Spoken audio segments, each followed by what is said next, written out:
referring to the teacher communicating clear learning intentions and success criteria and the steps students need to take to achieve those learning goals.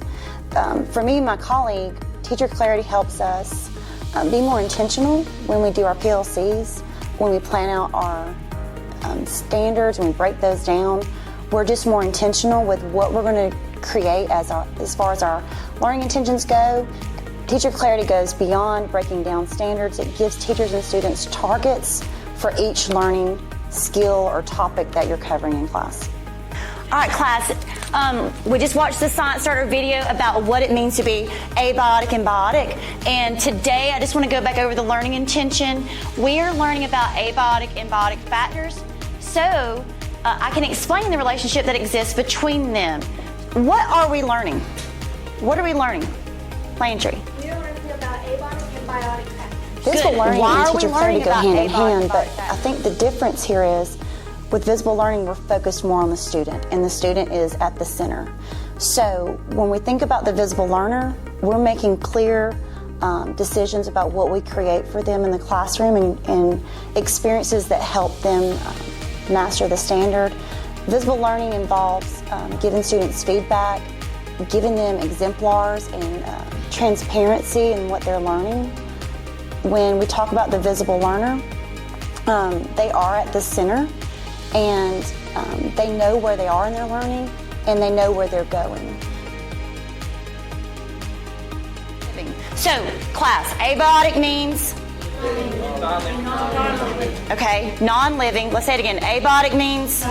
Okay, biotic means? You think we can check this off? Yes. All right.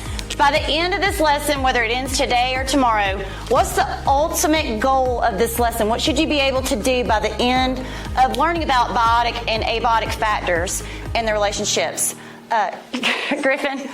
I can explain how abiotic factors influence biotic factors in ecosystem. Good. So this last here, so there's our progression. We can define these terms in our own words, living and non-living, okay? Here's your non-living, abiotic, living.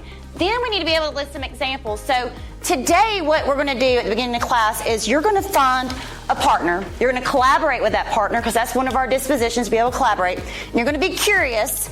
And I think that visible learning and teacher clarity go hand in hand. One can't be without the other. So when we talk about visible learning, it's about making learning clear and understandable for students. As far as the teacher goes, the teacher is that facilitator, creating dynamic lessons that engage student learning, providing feedback to students quickly and making it be effective feedback. Visible learning encourages students to reflect on their learning process, to know where they are and where they want to go, and it helps them set goals up in their classes. So visible learning basically just focuses on that student and making their learning transparent to them, not making them guess what they need to do or what they need to accomplish. It sets a bar for them that they can achieve.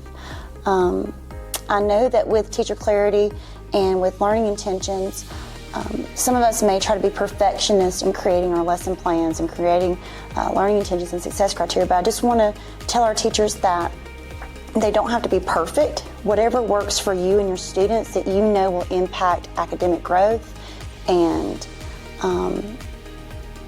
that's usable for you in the classroom. We don't want this to be a checklist. We want this to be something that impacts your teaching but also impacts the students in their learning.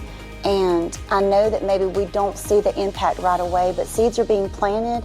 And I think with the process of teacher clarity and with visible learning, we're planting seeds where students are going to become much more aware of what we're asking them to do, where they are as a learner, and where they can go as a learner.